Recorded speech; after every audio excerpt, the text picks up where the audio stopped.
Friends, कैसे हैं सारे। Welcome back to my channel novel corner Anjum. तो आप सब अच्छे होंगे, यही दुआ करती हूँ। और सागर सरिता की कहानी में तो बेहद दिलचस्प और दुख वाला मोड़ आ गया है। मैं तो कहानी पढ़ते पढ़ते खुद ही रोने लग गई। आप लोगों का क्या हाल है मुझे ज़रूर बताएं। तो जो नए सुनने वाले हैं वो चैनल को सब्सक्राइब कर लें, क्योंकि बहुत ही ज़बरदस्त स्टोरी अब और शुरू होने वाली है आगे। तो आप लोगों का ज़्यादा वक्त न लेते हुए करती हूँ कहानी को फिर से शुरू। सुनिए।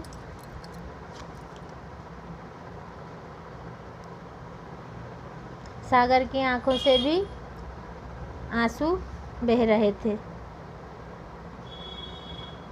कितना मजबूर था वो, काश अपने लिए चंद साल ज़िंदगी के उधार ही सही किसी से मांग लेता तो सरिता को इस तरह दुखी नहीं करता। लेकिन जो ज़िंदगी देता है वही तो उससे ज़िंदगी छीन रहा था। शिकायत भी करे तो किससे करे। कितना बेबस था, जिसे ज़िंदगी की हर खुशी देना चाहता था उसे आंसुओं के समंदर में डूबा रहा था और उसे ही ज़िंदगी भर का गम देने जा रहा था। सुबह होने वाली थी। चिड़ियों की चहचहाहट से सरिता जाग जाती है। इतनी उदासी छा गई है, उसके खूबसूरत चेहरा बिल्कुल मुरझा गया है।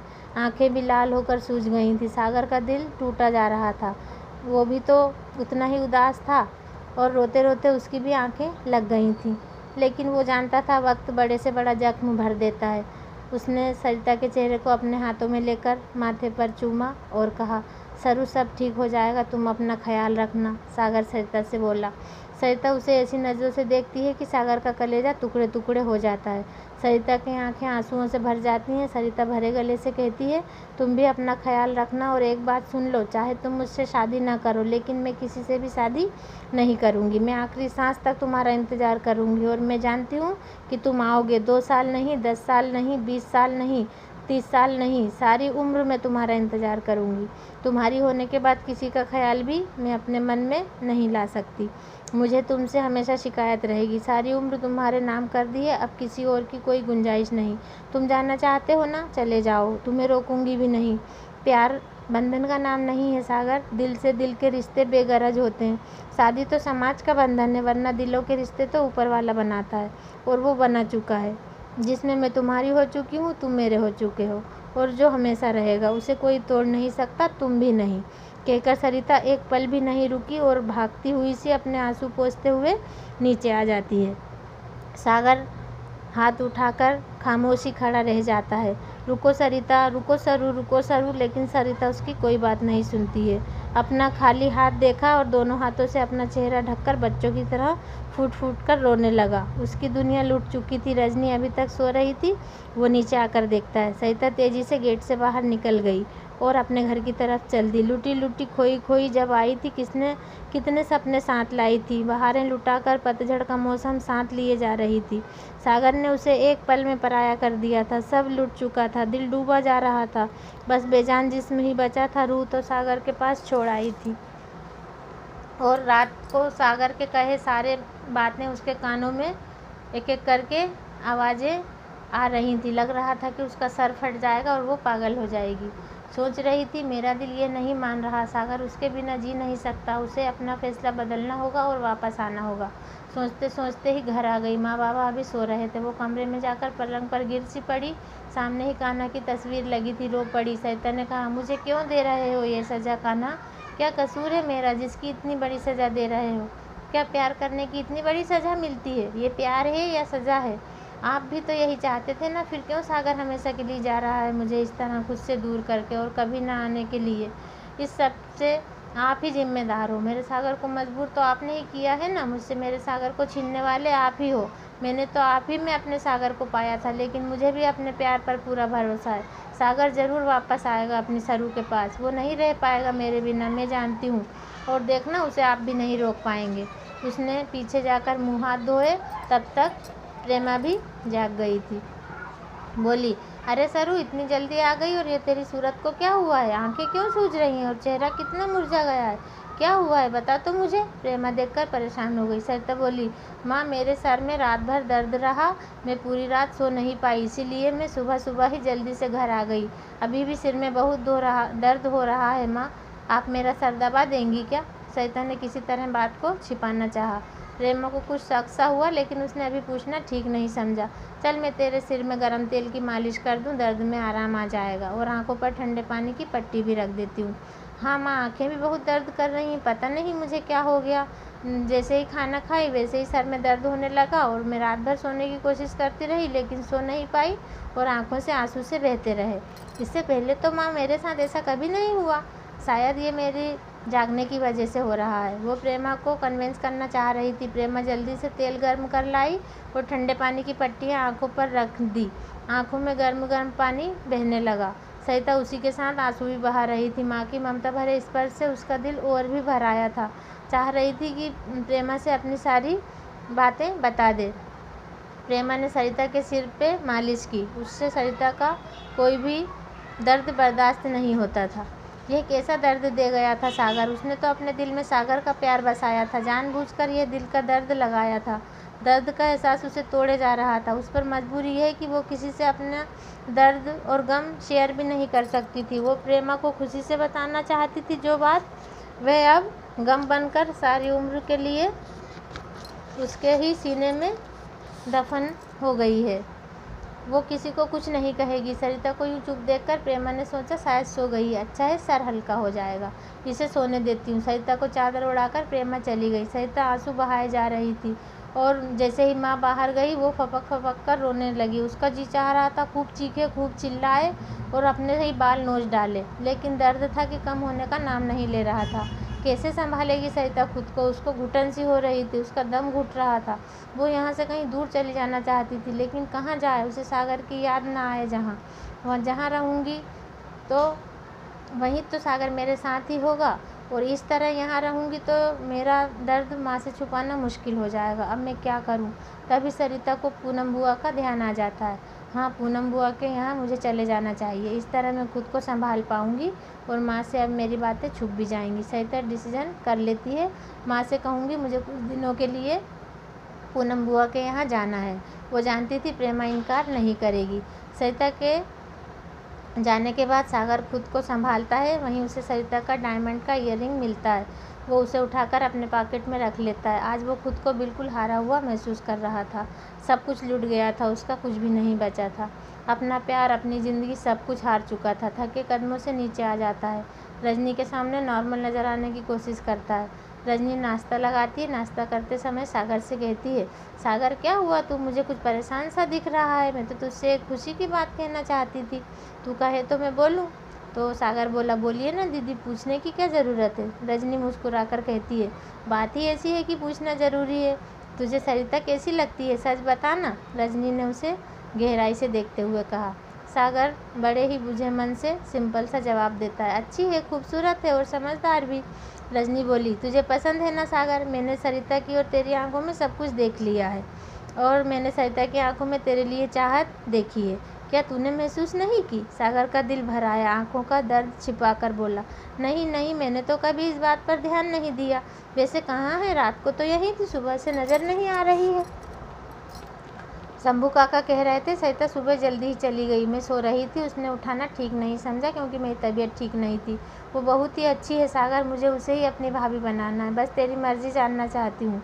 तू हाँ कहे तो मैं आज ही उसके माँ बाबा से बात करती हूँ। और तू जानता है माँ को भी सरिता बहुत पसंद थी, तो क्या हमारी माँ के लिए तू ये नहीं करेगा।